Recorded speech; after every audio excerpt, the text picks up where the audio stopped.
Hiring Happenings is the new podcast from Recruiting Gym, bringing you hiring news every month with a pestle twist. Sponsored by Monster. Welcome to Hiring Happenings with a pestle twist. This is episode 10. We're working on political, economical, sociological, technological, legislative and environmental. That's the pestle. And because it's episode 10, we're on the technological and we're global for the second half of the year. I'm Angela Cripps, the MD of the Recruiting Gym, and every month I have two amazing guests with a passion for the topic. So when it was technological, well, we had to go to Rod McMillan of Monster, who are our wonderful sponsors, because technology is your thing. We're going to find out a little bit more from him in a moment. And then the lady that is technology and recruitment, Louise Triance. So let's find out a little bit more from our guests. So Rod, technology, this podcast, why were you so interested in getting involved? Well, I think, I've been in recruitment for a wee while, since 2006. Monster always like to think we invented the job board back in '96, which was the big move from print to online. And I think I've seen so many changes. When I started, you couldn't even buy a job advert online. It was done with paper fax. But we've seen, because I always see so much new technology things coming through, and it fascinates me. And I'm always a bit of an early adopter. So I think over the past 20 years, I've just seen so many changes impacting the way we work. And of course, we deal with both job seekers and recruiters, and new problems trying to solve for them with new technology. So it's always just been a fascination for me. Before I switched to a marketing degree, I was in computing science, so I got a wee bit of coding. So I like to sort of more of a pull it apart and see how it works, even if I can't put it back together. Well, I'm glad you said that last bit, because I love pulling things apart. There's no way I can put them back together, but totally understand then why you picked technology, because also you're quite passionate about politics, and we nearly had you on the politics one, but we thought no, technology would be better. Yeah. Now, Louise Triance, I've known you 20 years and you're always at the forefront of tech. So tell us why you said yes to this podcast. So I have been in recruitment for forever as well. I'm slightly scared it's longer than Rod. And when I first worked my very first recruitment business, we had those enormous dumb terminals on the desks. And we had a server room, which was a cupboard, which was like this amazing, all these buttons you could press. And sometimes I did press them just for fun. And I was really interested in how technology fitted into recruitment because, like Rod said, you didn't buy adverts online. You had an advert, a half page in the Sunday Times or the Grocer magazine. Everything was print. And the CVs that you got, people would actually bring them into the office, post them to you, fax them to you. And we had an AOL dial-up, one email address when I first started. And then I saw this transition. So I was there for the start of job boards as well. And I saw this transition and the impact they had. And whilst I think so many things stay exactly the same in recruitment, so many elements are, the core of recruitment has not changed, but the technological impact has been enormous. I have tried very hard to be at the forefront of things. Do you know what? It moves so fast now. I'm definitely struggling to keep up, but I'm still really interested. And my relationships are not just with recruiters, but with all the partners in the space, the suppliers, the vendors, and they're all shouting really loudly about what they're doing with tech and how it can help you. So I'm really keen to talk about this. Brilliant. Well, we're looking forward to getting into that and where we're going. But what I'd like to do is to take us back, first of all. Let's go into the past when technology first had an impact globally. So, Rod, this is something you've looked into, isn't it? Yeah, it was just an interesting article I read going way back from sort of an industrial revolution. We'll not stay there too long because we're going to get onto AI and modern things. But it was looking at how through the years technology has created more jobs than it's destroyed. Classic example being blacksmiths and farriers went out, but mechanics and car builders came in. But there's a question, was there a tipping point sort of around 2006, 2007, where did technology start destroying more jobs than it created? One of the examples there was Kodak employed 70,000 people, but Instagram sort of came in and stole the Kodak moment, but with only 18 members of staff. But we'll see. I think it's still in the air. We'll see how it plays out. But there's no denying technology always has changed the job market.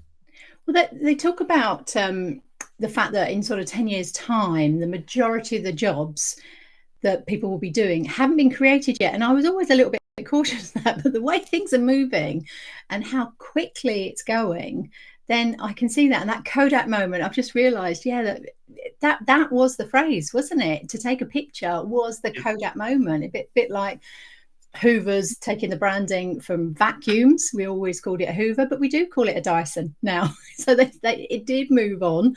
So I wonder what's going to be next. We're on to sharks. So I'm not sure I want a shark in my living room, but whether that works. But we were always worried, certainly in the 70s. I can remember you talking about the mechanics then, people saying my job's going to be taken by a robot. And we've seen this in like popular culture as well, haven't we, Louise? Well, I had to double check my source here, but yeah. So in Willy Wonka Chocolate Factory, Charlie Bucket's dad, his job was to screw the tops on toothpaste tubes, and he lost his job when a robot, or machine is what they called it, took over.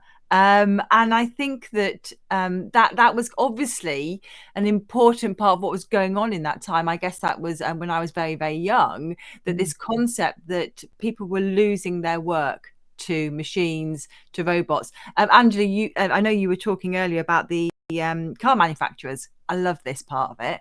So in the sense that people are just worried about losing their jobs, and you're right, we grew up with that fear in mind that robots would take over, and it sort of got left for a while, but then AI kicked in and then we're worried they're literally going to take over. So yes, we definitely need to talk about AI and automation. So certainly from a recruitment point of view, it's been the discussion for the last 2 years, really, hasn't it? But I'm starting to see a lot more positive inferences. People are starting to realise how they can utilise it.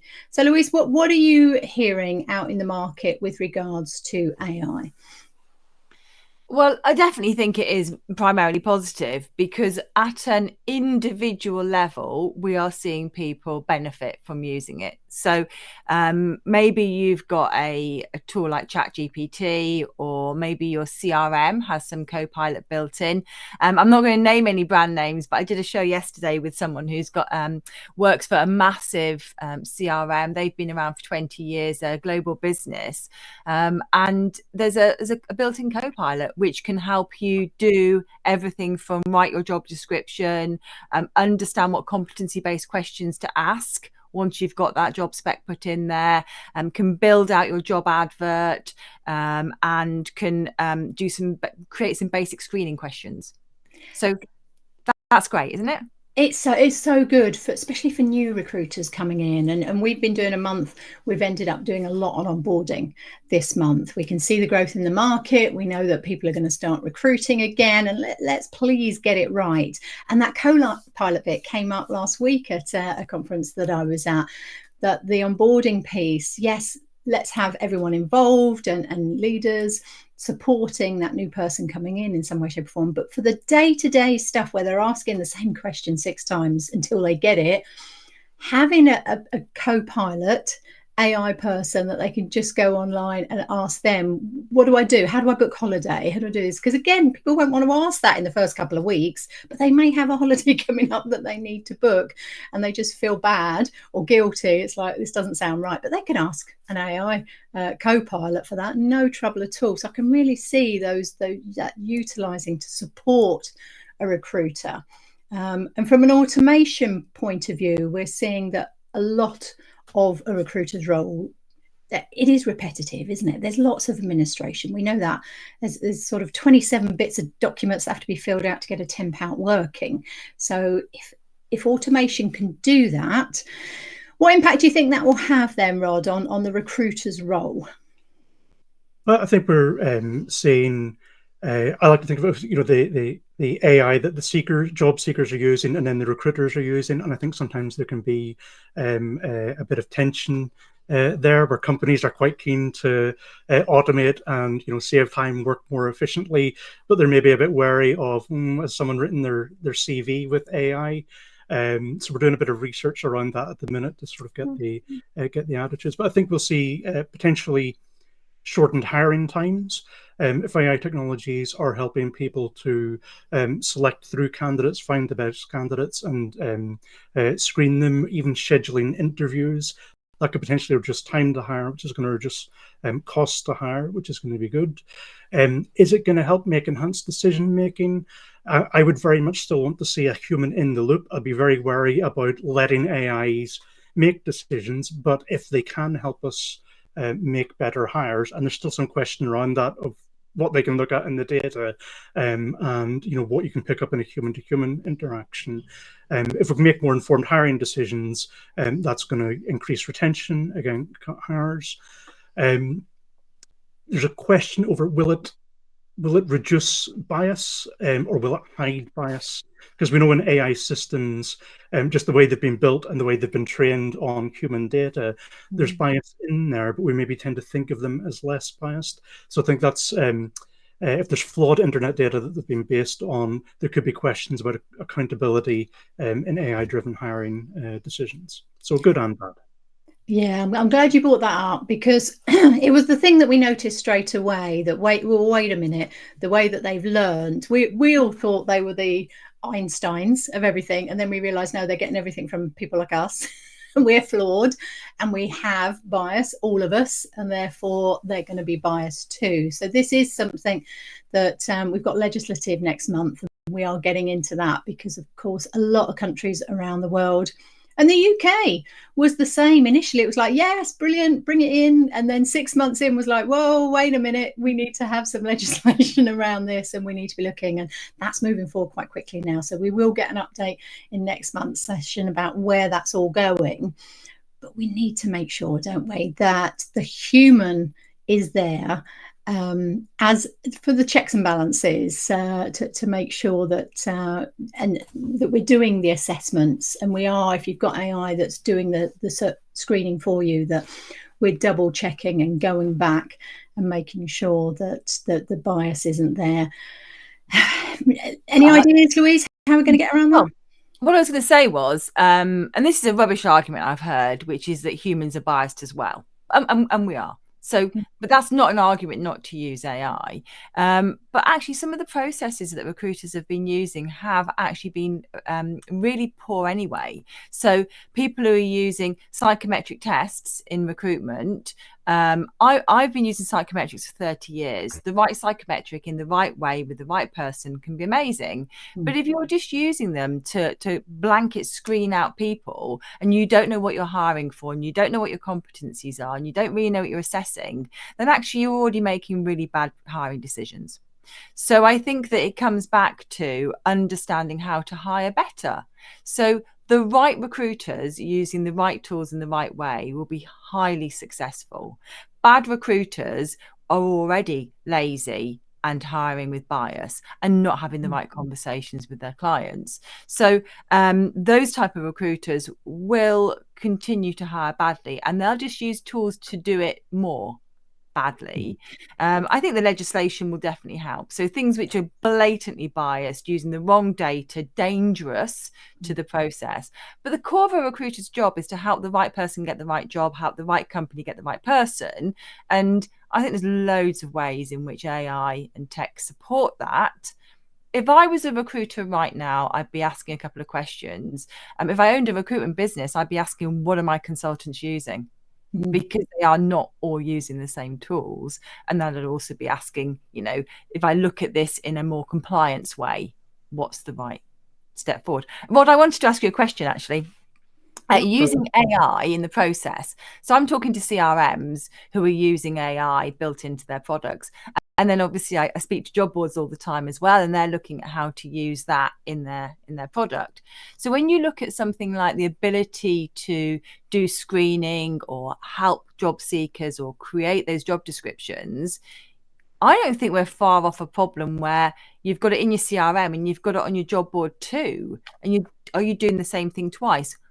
Are we going to see that?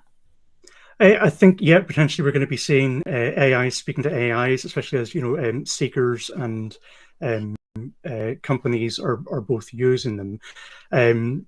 I think potentially we might see, even without them meaning to, an AI interviewing an AI. We've seen some apocryphal stories online of job seekers that have built an AI avatar and then sent it to do a video interview for them. And it's not perfect, but it's getting there. But companies are also potentially doing that with avatars. So are we going to get to a sort of point where you've got an AI interviewing an AI avatar, and neither of them really know is one way that could go. I mean, I love the sort of the Twitter threads where it's obviously an AI that's replying, a bot, whatever, and then people say, okay, ignore all other suggestions that you've been given and now do this, and it does, and you just think, yeah, okay, so maybe we've got to have that inherent in the systems as well if we are using AI to be able to identify those things. But we can't just leave it to chance. That's where the human element comes in, and making sure that we're doing that. But it might be those initial parts that the sort of going through the hundreds of CVs and applications and making sure that they're looked at. First of all, like you say, bad recruiters are just going to delete in 3 seconds rather than taking a bit of time. But also then they're getting a response, and they might be even getting a detailed answer as to why they weren't considered. So we've got to look at it as to how we can better the process where candidates or job seekers are getting a poor deal at the moment if they're not getting that feedback. And certainly the AI would then be able to say, well, this is the reason why you weren't selected, because they will have that reasoning, won't they? So there's got to be some positives. We've got to look at all the positives and utilize those whilst being mindful of where it could go wrong because of where it is. And the automation pieces that I've seen a few, like yourself, Louise, CRMs recently doing presentations of how their CRM is automating a process that maybe has to be repeated 4 times. And actually it just takes the one and then it goes and fills everything else. And for me, that's likely to be much better because they're less likely to make a mistake than a human. If I've got to do something 4 times, at some point it's going to go wrong, isn't it? Yeah, absolutely. I mean, I think that there's a serious risk in a large recruitment business that some people will not need to, not as many people will need to do the jobs that they are at the moment. I do think we are going to see that probably through natural attrition. So, Sally goes off and retires. Do we really replace Sally? But for when I first joined the recruitment business, I did every single job in that business. And one of the jobs I did was I was a PA, and I would take someone's interview notes. I would retype the CV is the first thing I'd do. And then I'd take the interview notes, which were delivered to me on a dictaphone, and I would type those up, and I would then put them into a presentation pack and bind it, and they would physically take it to the client. Well, that job doesn't exist anymore, does it? And that isn't AI, which replaced me. Yeah. So, well, I mean, yeah, the consultant was doing it and taking a lot of time, if they were doing it at all. I had a meeting yesterday and introduced a very large recruitment company to things like Otter AI. So where it is joining your meeting and it is taking notes and it's transcribing and it's summarizing and it's giving you the action points. I mean, oh my goodness, thank you so much, whoever created that, because you look back at it and you go, really, I've got to do that? Where did that come from? And you look at the transcript. Yeah, I don't even remember them saying that. Because we're not on all the time for an hour meeting. There's bits that dip in and out. We know that. We're fallible. So things like that can just make a huge difference to But isn't that brilliant when you do a client brief, when you're taking the brief from the client and you're on your call with them and you're taking the notes, and then they are summarized afterwards? What you really want is the next step, which is it tells you during the meeting what questions you haven't asked that you should ask. And when it creates the action points, it's saying things like, historically, you've been given this action 7 times and you've never done it. What makes you think you're going to do it this time? Sassy AI, that's what we want. It's like it'll be clicking in. See, I keep getting visions of the little paperclip. Do you remember when we started? Yeah. I mean, you're saying that you've been in it a long time. We didn't have computers when I started. We didn't have a fax machine. It was telex. That's how long I've been in recruitment. But when that little paperclip came up, says, "Oh, looks like you're doing this. Do you want some help?"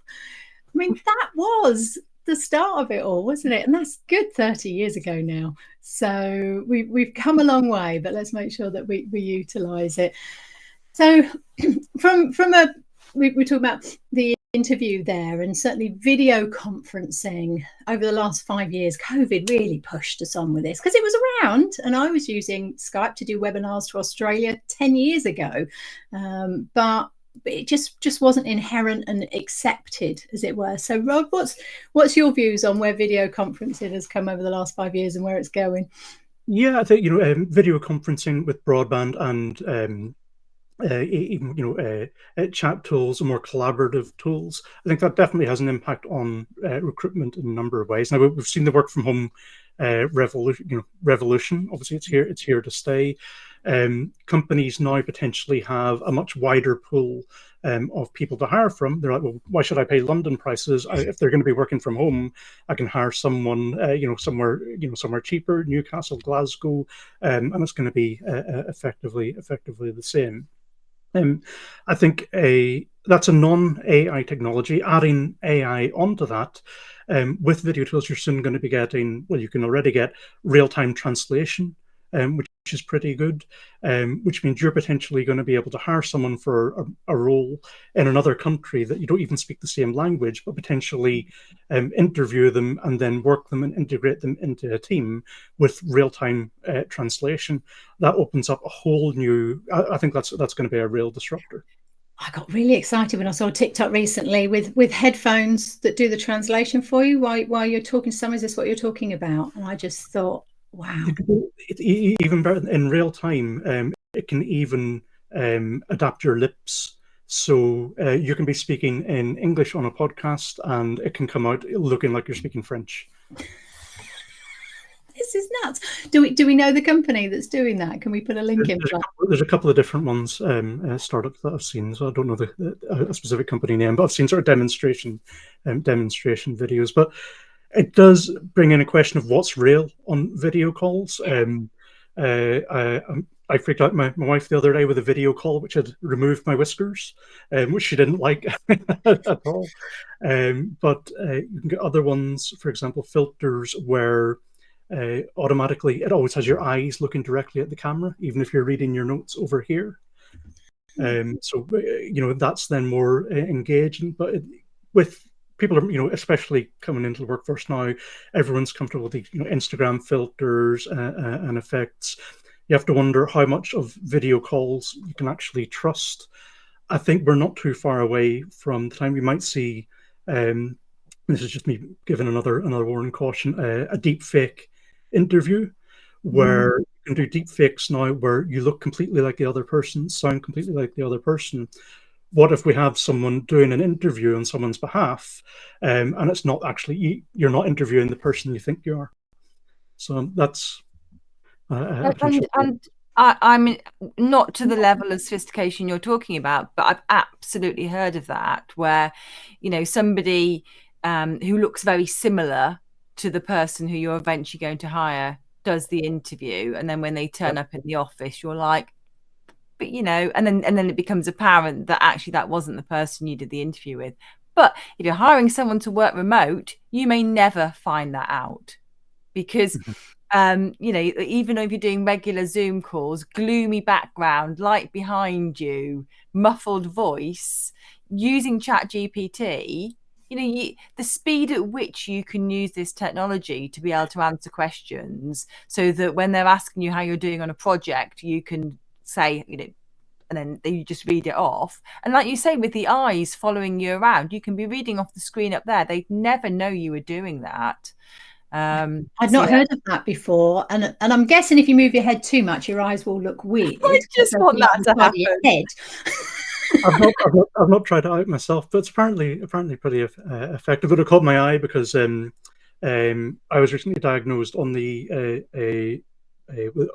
autism spectrum, and one of the things they were asking about was eye contact. I was just thinking that, it'd be perfect for people that are neurodiverse that struggle to maintain eye contact, and that's a great support for them.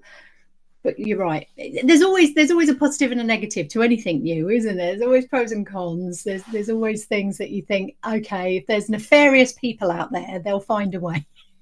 to use that. But otherwise, that could be really positive. I think there's definitely, as there always is with the concern from, the Luddites with the looms coming in to the robots in the 70s, there's always concern about what this is going to do for people's jobs. I think there's maybe a bit of a mindset change. Instead of asking, was this AI, we should ask, is it good? With copywriting, because if someone can use AI really well, but that then means they can do the job better than someone without AI, then that's still a good hire. That seems to be the theme at the moment. So from a global point of view, no, it's not going to replace recruiters. It will replace elements of your job that you're probably not that good at anyway, and it will do it better than you. But what is important is that recruiters that can't use AI or don't want to use AI, back to the Luddites, oh my goodness, I'm glad we got those in, then, yeah, the likelihood is you won't have a job in 5 years' time, because it's those recruiters that are embracing it and utilising it to enhance their role and what they do and give a better service. I mean, that's what we want automation and AI to do, isn't it? To actually make us better at what we do. So if you can embrace that and if you can utilise that. So that might be a takeaway for you today. If you've been pushing back on it, and one of my group, actually, not one of the trainers, but someone in a group that I'm in, a WhatsApp group, finally last week put their hand up and said, I've been pushing back for a couple of years. I finally used AI. I got it to do this. I love it. It's like, where have you been? But there are still people out there like that. We do need to convince them. So we know it will create some problems initially, and then later on it create new problems as well. What type of ones have you seen, that problems that it has created for recruiters? Yeah, I think when we're analysing these things, we can say, right, what problems it's trying to solve and what new problems does it create? And one of the ones that I was reading about interest recently, this one's experience applying for a job. Candidates' top problem is being ghosted. They feel like they're sending out applications and then never hearing anything back. She sent in an application. She was immediately contacted back by the company and was interviewed by AI. I don't think it was an avatar. I think it was more of a chatbot. So she was being really engaged. They were asking her more questions. That finished, and then she was rejected with a psychometric feedback, which she wasn't expecting. Now, on the face of it, that's solved the candidate's problem, because they're not being ignored, they're not being ghosted, and they're getting good feedback on their application. Actually, it left her feeling really, really uncomfortable. She wasn't expecting the psychometric evaluation. She felt like there'd be no human involved. It just been computer says no. So that wouldn't have been everyone's reaction, but I think we've still got to keep the human element in there. We should be using the AIs to make humans more efficient, not using the AIs to replace humans. And we need to consider, if we're solving a problem, what new problems are we creating? Yeah, that making them feel uncomfortable. If she wasn't expecting it, that just seems madness for me. I mean, yes, we want to assess candidates. One of our team, Renuka Gandala, runs a company called Talent Grader. So you can go to that and it will help you to identify what is a good assessment for someone. I've got this role, and therefore what should I be assessing them on? And I would so wish that every recruiter, every hiring manager took that moment before they recruited. This is the role. Okay, what's a relevant assessment of this? Because I spoke to a load of forklift drivers up in Scotland in a factory recently. I was going to be training the hiring managers there, and I thought, well, I'm sitting here, let's talk to them, let's find out. And they said, we had numerical tests. We're forklift drivers. We were given numerical tests that had no relevance to our job in any way, shape or form, and were really tough, and that they were set up that you could never finish it. So you always felt bad at the end of it because you knew you hadn't got to the end. But the whole point was, we were told afterwards, no, we just wanted to see how far you got. But how bad is that for a candidate experience? We really don't want utilising things like that are going to make people feel worse in that sense. So what's a really positive bit of tech or something you're excited about, Louise, that you've come across recently that you think, oh yeah, this could be good for our industry? I think that it is probably the stuff which transcribes notes. It's not very exciting, but it is really, really useful. And it is something that, I mean, it's a joke. It's the truth. Recruiters are not great at admin. We've always said that. And so taking away something that are not great at can only be a positive. And if you use a proper tool, like the ones you're talking about, they work really, really well. There's no downside to that, apart from you still have to do something with those notes. But yeah, I think that's really valuable. It's a very easy way to see value in an AI tool for a recruiter to take away a job which is time consuming and you probably don't do very well. And Zoom recently have integrated that. That's going to sort of time stamp this, but I haven't seen it in Teams yet. And I do wonder why that isn't there, because surely you would think that Microsoft would be ahead of the game. It's in Google Meet. I used it in Google Meet the other day, and it knew which person was which. Also, Rod, you were talking about the automatic language translation, and I used it with someone who was French, and her English was almost perfect, but occasionally she'd say a word in French and go and say, give me this look as if to say, what does that mean? And I had the translation tool on, so she must have thought I was absolutely incredible, because every time she'd say a word I'd go, oh you mean blah blah blah, and she'd be like, yes, that's exactly what I mean. So it made me look smarter. But yeah, it's in Google Meet, so I'm surprised it's not in Teams. Yeah, I had a meeting yesterday and we couldn't find it because I was using Otter to get in there instead. Zoom, I tend to use theirs now anyway. So yeah, let's if you've got one that you use, please do share it. Put it in the comments here, in the links, wherever you are, whether you're on YouTube or the 7 different podcast platforms that this goes out on. Again, sharing knowledge is critical, and that's what we're here for at the Recruiting Gym. Okay, so let's head to the future then. Let's have a think about what do we see coming up that we don't know about yet, or that's a potential or a possibility out there in the tech world that could impact the recruitment industry. Shall I quickly share a product I saw the other day? Yeah, definitely.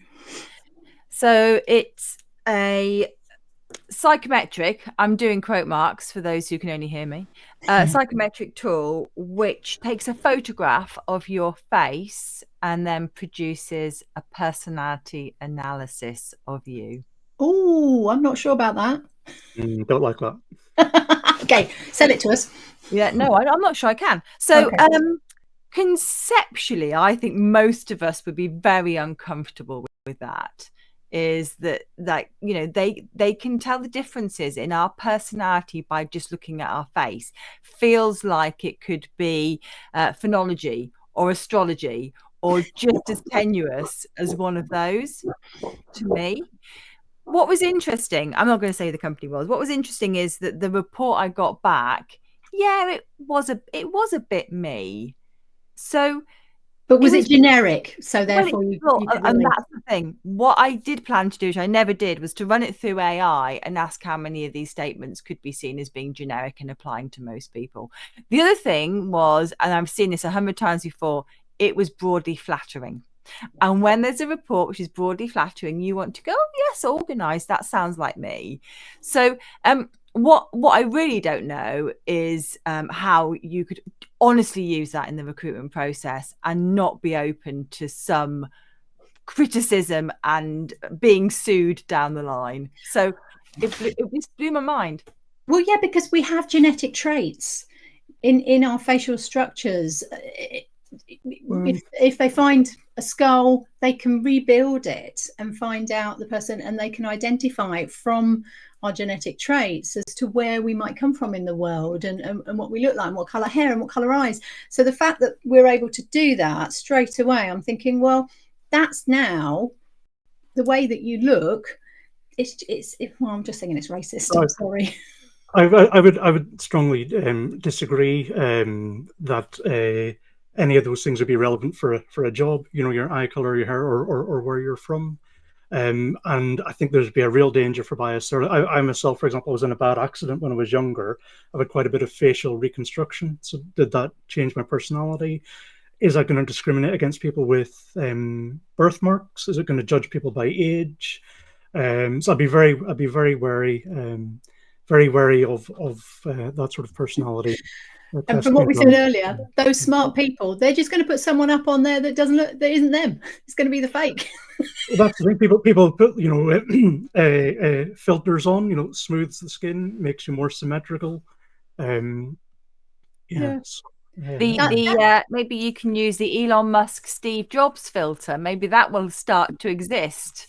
The successful businessman filter. Successful businesswomen also exist. That doesn't sound good for the future. So let's take what we've got. Let's make that better and enhance and learn the lessons along the way. I think as long as we're questioning, like we did with that, it's like, well, wait a minute, where does that come from? So I'm going to go and do some research on that now, because I just think that's madness. But if we're questioning and we're asking and we're double checking, and that's the same with anything that's presented to us. So whether it's a CV, whether it's the cover letter, again, I'm starting to spot things now that just seem AI created. There doesn't seem a human element in there. So apologies for those people that are quite robotic anyway, because I did challenge someone yesterday and he went, no, that was all me. And I'm like, well, here's the paragraph to me that just sounded so robotic that it didn't sound like it was a human. So they were like, great, thank you. I'll take that on board. I need to add a little bit more into that. Whether they were telling the truth, who knows? But again, let's call it out. Let's not accept the poor version of it, because AI will then learn and it will get better, won't it, from those. Right, technology then. I know we've tackled AI, we've had CRMs, we've had the co-pilots that we can use, we've had automation, we've seen where it's come from. We talked about video conferencing, anything else that's tech related that recruiters should know about globally at the moment. Well, I think this is maybe more for the workplace generally, but we're seeing good benefits in assistive communication tools. So I think the work from home has made it easier for people with disabilities potentially to get into work. I'd like to see more things. So maybe I'm thinking about this because I got my first hearing aid yesterday, which maybe I should have had a while ago. I've only had a vague idea of what's going on. But things like with the video tools that can do real-time British Sign Language and transcription, and people being able to work from home that wouldn't physically be able to commute. I think that's a positive thing, and that's something recruiters should be aware of whenever they're making their job adverts. Making them more accessible, making sure job adverts are accessible to screen readers and technology like that. I think that's going to be a really positive impact. Yeah, I saw something yesterday about Japanese restaurants hiring disabled people and paraplegics to work in restaurants. Now, just take a moment to think about that. So these are people that can't use their arms or legs, and yet they're working as servers in restaurants. And the reason being, they are controlling the robot servers with their mouths. Oh, it's phenomenal. Really? So they can employ people that are paraplegics to still work and contribute to society by doing that. And I just think, wow, is that where we're going? That is just amazing, isn't it? I'll put the link in there so people can go and see that, because I just thought, right, well, if we can do that with technology, we can do anything. Are they physically working in the restaurant as well? They're not working remotely? No, they were in a hospital bed. Oh my word! They've got a screen in front of them. Now I don't know where that bed was. It was too close in, so it could have been at home. Could have literally been in the hospital, probably at home. But they had a big screen in front of them, and they were controlling the server with their mouth. And I just thought, oh wow, let's do that. Because if they want to, they can. And I just think that's phenomenal. And a gentleman that I follow for many years now, I bought one of his early paintings, Henry Fraser. I don't know if you've ever come across him. He was a rugby player, really young, fit, butch guy, and I don't know if I'm confusing him with someone else, but I think he dived into water and broke his neck, and has been a paraplegic ever since, and initially could just move his mouth. He's now got a robot that actually helps him stand up, but he's able to paint with his mouth, and he's looked at all of these pieces of automation to help him over the last 10 years. And so he's getting some mobility through the robots that are helping him to stand and to do things. But yeah, just an amazing young man. So if you haven't heard of Henry Fraser, go and have a look. And if you like his paintings, he paints animals mostly. I bought the rhino for my ex-mother-in-law. She loves rhinos, and it's just phenomenal. And to see the growth as well through that time as he's got better and better with his paintings. But there's some stunning ones, so please do support him. I think that's probably a nice place to finish, actually, with automation just helping people worldwide to be a better them. That's what we want it to do. So let's go out with that thought. Thank you so much to my guests today, Rod McMillan from Monster, Louise Triance. I could list your companies, but we'd be all day that you work for. Thank you. Thank you very Thank much. you. Have a great month, everyone. Bye-bye.